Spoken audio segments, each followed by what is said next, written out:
चुनाव प्रचार जो आपका चल रहा है, कितने संतुष्ट हैं आप अभी तक? आपको लग रहा है कि मजबूत स्थिति में है?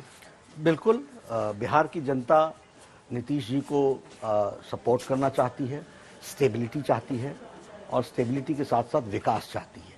और ये संभव नरेंद्र मोदी जी के नेतृत्व में देश की तरफ से बिहार को सपोर्ट मिले, इसकी इच्छा है।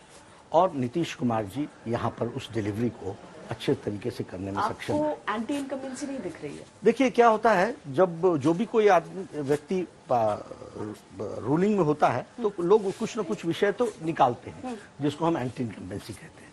लेकिन मुझे इस प्रकार का कोई एंटी इनकम्बेंसी नहीं दिखती है। मुझे ये जरूर दिखता है कि आशाएं हैं वह भी नीतीश कुमार से ही है, और आशाओं के अनुरूप उतरने में कुछ उनको कमी दिखती होगी तो वो भी नीतीश कुमार से ही है, किसी और से नहीं है। पर एक ओपिनियन पोल जो हमने CSDS का दिखाया, उसमें दिखाया गया कि कैसे पहले जो 80% जनता उनके कामकाज से संतुष्ट थी, आज 52% पर रह गई है। होता है ये, मैं आपके सर्वे को वो नहीं कह रहा हूँ, लेकिन इसके बावजूद भी सबसे ज्यादा विश्वसनीय नेता बिहार में नीतीश कुमार है। पर नीतीश कुमार बीजेपी के भरोसे हैं या बीजेपी को उम्मीद है कि नीतीश कुमार से? देखिए, हम सब लोग एक दूसरे के पूरक होते हैं। जहां तक मोदी जी का सवाल है, दुनिया में और देश में विश्वसनीयता उनकी कायम है और लोग उनको विश्वसनीय नेता के रूप में देखते हैं, फॉलो करते हैं, उनको मानते हैं। उसी तरीके से नीतीश कुमार जी बिहार में एक ऐसा चेहरा है जो विश्वसनीयता की दृष्टि से, डिलीवरी की दृष्टि से, उनका इतिहास इस बात को बताता है कि उन्होंने डिलीवर किया है। तो दोनों ही पूरक हैं, यानी एनडीए में भारतीय जनता पार्टी भी पूरक है और उसी तरीके से नेतृत्व के मामले में बिहार की धरती पर नीतीश कुमार भी पूरक है। पर निशाने पे सबके वही हैं अभी, तो खासकर जो तेजस्वी यादव जिस तरीके से उन पर प्रहार कर रहे हैं नीतीश कुमार पर, और उतनी जनता उनको सुनने के लिए आ भी रही है तेजस्वी को। वो ठीक है, ये इसमें कोई दो राय नहीं है। लेकिन जनता बिहार की जानती है कि तेजस्वी और उनकी पार्टी का बैकग्राउंड क्या है, उनकी पार्टी का डीएनए क्या है। उनकी पार्टी का डीएनए अराजकता का है, प्रूवन। और सबसे बड़ी बात मैं आपको बताता हूं, मैं पॉलिटिक्स को बहुत कीन ऑब्जर्वर। पॉलिटिक्स में जब तक आप अपनी गलतियों का रियलाइजेशन नहीं करते हैं तब तक आप आगे नहीं बढ़ते।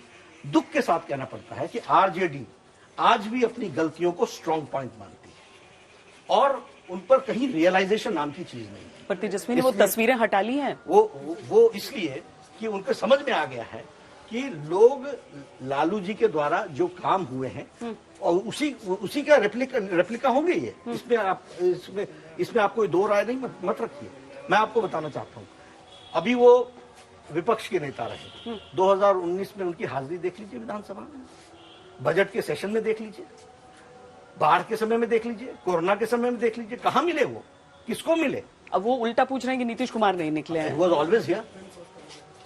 सारा एडमिनिस्ट्रेशन लगा हुआ था, सारे एडमिनिस्ट्रेशन ने अच्छा काम किया है और जो एडमिनिस्ट्रेशन ने काम किया है उसी के कारण इन सारी चीजों का कंट्रोल हुआ है।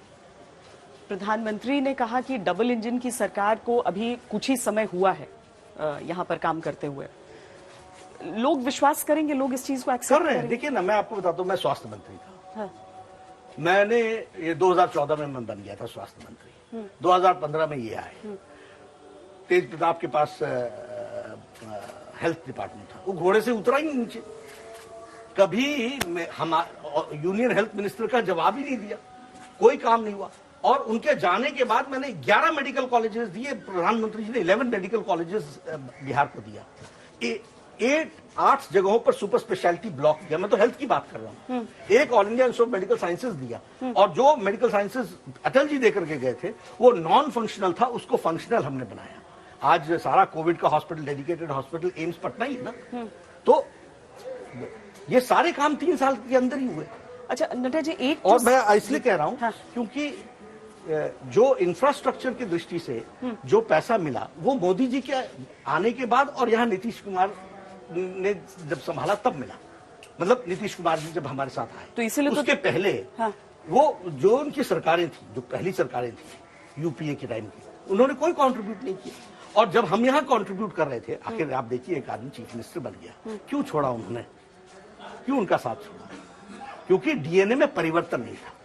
ये डीएनए शब्द से पिछले चुनाव में आप लोगों को बड़ा नुकसान हो गया। नहीं, मैं पार्टी के बारे में बात कर रहा हूँ, व्यक्ति के बारे में नहीं कह रहा हूँ, लेकिन पार्टी का भी तो अपना अराजकता। हाँ। और देखिए हाथ किससे मिलाया, माले के साथ। एस्टैब्लिश्ड एंटी नेशनल एक्टिविटीज है, एस्टैब्लिश्ड। कांग्रेस पार्टी, आजकल कांग्रेस पार्टी किसके बारे में बोल रही है? मैं जब बोलता हूं तो मैं किसके बारे में बात करता हूं? मैं उनकी एक्टिविटीज के बारे में बात करता हूं, मैं व्यक्तियों के बारे में बातचीत नहीं करता हूं। क्या सच्चाई नहीं है कि उन्होंने जब धारा 370 समाप्त हुआ, हाँ। तो उस समय उन्होंने जो दलील दी राहुल गांधी ने, हाँ। वो पाकिस्तानी यूज किया यूएनओ में। उसी के बाद शशि थरूर साहब अभी पाकिस्तान की तारीफ करते, भारत को की निंदा करते हैं। और चिदम्बरम जो भारत के गृह मंत्री हैं, वो कहते हैं धारा 370 हम वापस लेंगे। ये जो स्टेटमेंट्स हैं, ये अपने आप में इनकी एक्टिविटीज, इनकी सोच, इनकी पार्टी की सोच के बारे में बताता है।